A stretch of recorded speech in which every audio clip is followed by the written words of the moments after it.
Hola, ¿cómo están? I'm Diva. Back to this video. This is top 10 unexpected horror movie deaths. I've seen so many horror movies. So whenever someone dies unexpectedly, it's like, damn. But in a horror movie, is it really unexpected? Like, niggas are there to die. It's a horror movie. So how unexpected can this shit get? I don't know. But we're about to see what's on this list. Let's watch. Number 10. Kurt Vaughn, The Cabin in the Woods. Cabin in the Woods. This is a really good movie. This movie slept on. Dude. Wait, Thor can't die? The god of thunder himself, Chris Hemsworth, bit the dust when he played Kurt Vaughn in the 2012 horror comedy The Cabin in the Woods. And no one saw it coming. Then again, given the film's playful homage to horror movie cliches and conventions, it's also perhaps not so surprising that writers Joss Whedon and Drew Goddard went this route. Those things are gonna pay for Jules. The fact that Kurt's all-American good looks and confident swagger would have surely made him the hero of most movies isn't lost on the filmmakers, as they have him fall to his death after hitting a force field with his motorcycle, undercutting a moment of would-be heroism. Don't hold back. Never do. Seeing Hemsworth meet such an ignoble demise was definitely a curveball.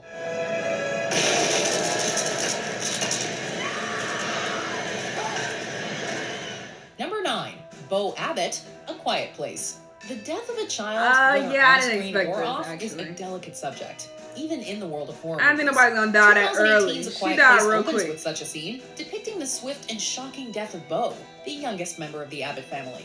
The little boy is taken by one of the otherworldly creatures who have devastated the Earth in the year 2020. The mysterious race of aliens is drawn to sound, so we know that Beau's toy jet is gonna make noise the second he steals the batteries from behind his father's back. Oh wait, that was a boy? Oh yeah, my bad, because the other one was a girl. The older chick was a girl. But given his age and the conventions of storytelling, we keep expecting a last-minute rescue. Instead, we get the devastating death of a child mere minutes into the film. Yeah, he died quick. Number 8. Carolyn Fry, Pitch Black. Played by Radha Mitchell, Carolyn Fry is established as a character in need of redemption early in the film. Don't you touch that handle, Fry! A commercial pilot, she almost sacrifices the lives of her passengers in an effort to save herself during a crash landing. I'm not gonna die for this! Damn. Soon after, however, it becomes clear that this was out of character, as she seems generally guided by a moral compass.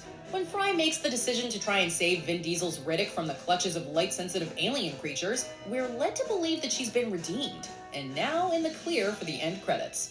Come on, Riddick! Get up! Get up! Get up! However, she's killed by one of the beasts almost as soon as she's recovered Riddick, making her sacrifice something of a bittersweet one for the audience. Damn. Number 7. The Tyler Family, Us. Oh my god, it's OJ. That's OJ Simpson. What is wrong with you? When characters go to friends for help in die. a horror movie, it rarely ends well for the friends in question. But proving yet again that he's a modern master of horror filmmaking, writer-director Jordan Peele subverts our expectations. It's not the Wilson family doppelgangers who show up at the Tyler's house, but a sadistic group of doppelgangers of their very own. Josh, we need your help. This adds a whole new dimension to the film, Oh yeah, that part I taking the didn't threat from an expect. isolated incident to a widespread one. The scene is made all the more impactful by the excellent use of music, compounded with the brutality of the attacks. Ophelia, give me some Beach Boys. Really? Why not? By the Beach So last night here, let's have a little party. It's just one of the elements that made us so damn satisfying.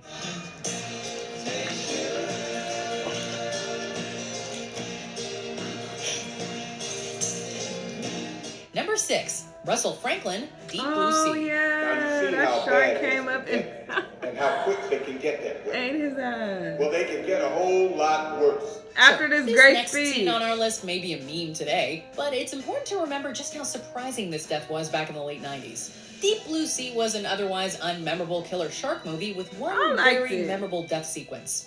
It's pretty scary stuff, huh? Yes, it is. Here, Samuel L. Jackson's Russell Franklin delivers a long and passionate monologue to the cast about sticking together against the genetically mutated sharks that are threatening their lives. So we're not going to fight anymore. We're going to pull together and we're gonna find a way to get out of here. Then, just as he's beginning to outline his plan, Franklin is torn away by a CGI shark and dragged to his death in an unintentionally hilarious moment. Hilarious. It was not hilarious at the time. It isn't often we get to see Nick Fury taken out with such impunity, so we'll take this one as a bit of unexpected comedy gold. Number 5, Charlie Graham, Hereditary. This movie was terrible. And some people really like it. I didn't like it. Even when you were a little baby, she wouldn't let me feed you because she needed to feed you. Writer-director Ari Aster has mastered the art of killing characters unexpectedly. We considered the death of Josh for Aster's 2019 film Midsummer, but we're going to go with the film that first put him on the horror movie map, 2018's Hereditary. Young Charlie Graham's death is unexpected not only because of her age and her central role in the film, but also due to the brutality and realism of the scene. Charlie's nut allergy causes a medical emergency, but this isn't what kills her. Are you okay? It's hard to breathe. What do you mean? I think my throat's getting bigger. Instead, it's the combination of her head being stuck out the window of a speeding car and a telephone pole that does the shockingly gruesome trick.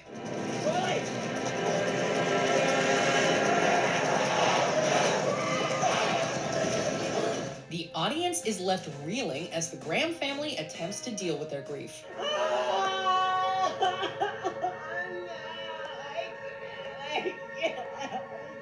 I just want to I do not like this movie. I don't understand the appeal. Number 4, Casey Becker, Scream.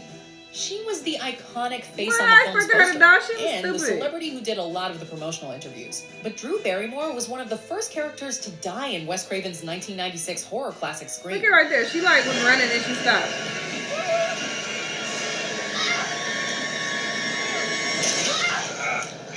This was a calculated move on the part of Craven and Company, as it not only capitalized on Barrymore's star power when initially marketing the film — Barrymore originally signed on to play the heroine — but also served as one of the genre's most shocking and unexpected deaths. More of a game, really. Can you handle that? Lonnie. Becker is initially set up to be the movie's heroine, so when she's gruesomely murdered by Ghostface in the opening sequence, it hit audiences and critics alike with surprise. And you know what? It still works brilliantly today. You should never say who's there. Don't you watch scary movies? It's a death wish. Facts. You might as well just come out here to investigate a strange noise or something. Number 3, Ben, Night of the Living Dead. Oh, I've never seen this old one. Barbara. I've seen the casting remake. of African-American Dwayne Jones as the lead in George A. Romero's Night of the Living Dead was reportedly not intentionally designed to be a commentary about race relations in America. But this hasn't stopped critics from intellectualizing the director's classic horror film in the decades since its 1968 release. We can try to get out of here if we can get some gas. Is there a key? The image of Ben's lifeless body piled high upon the other corpses in the fire is a haunting and disturbing image to this day. Sure, Jones may have been mistaken for one of the undead and shot by the traveling mob outside, but the connection between the actor's talent and screen presence during a time of such heavy social unrest has made it a death that still manages to shock and surprise today. All right, Vince, hit him in the head, right between the eyes. Good shot. Okay, he's dead. Let's go get him. That's another one for the fire.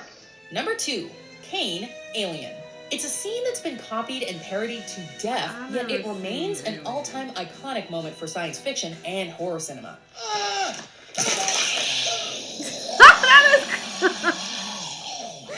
That looks so stupid. See, no. Kane I don't wasn't like set up as old the horror hero of movies. Ridley They're Scott's terrible. Alien, but that doesn't mean that his death scene was any less shocking for audiences and cast members alike. Just watch Veronica Cartwright's reaction as Lambert when the xenomorph bursts through Kane's chest. Wait, was the first one a parody? Bruh, I'm confused. I gotta pay close Clear that attention. she's just as shocked and horrified as we are to see this incubating creature hit the silver screen in all of its toothy glory. The scene was similarly replicated throughout the franchise's history, but there's just something special about that first time. That looks so nasty. Okay, I don't want to spoil anything, but let's see if you can guess what our number 1 pick is based on these clues. The person who dies was marketed as the main character, and the death was so unexpected that if you showed up late to a screening, they would just not let you in. All right, those are some pretty big hints, so let's see if you got it right after these honorable mentions. Oh.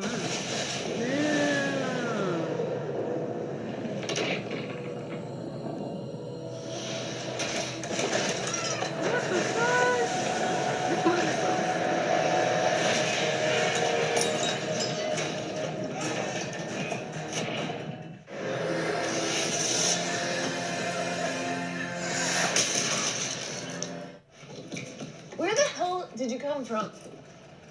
Did you just hide? Are you not the babysitter? No, I'm not the babysitter. My friend. Not quite at the end yet. Almost there, though. Just be sure to subscribe to our channel and ring the bell to be notified about our latest videos.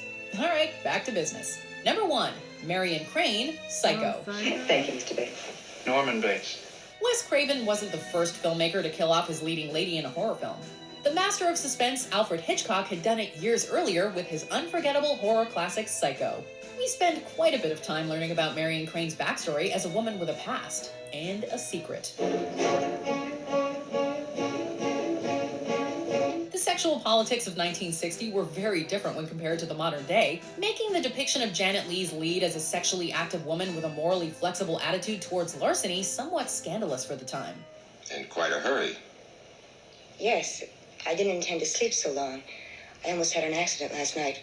Equally shocking was the decision to kill her off before the halfway mark, in a shower scene that has gone on to become the stuff of horror movie legend.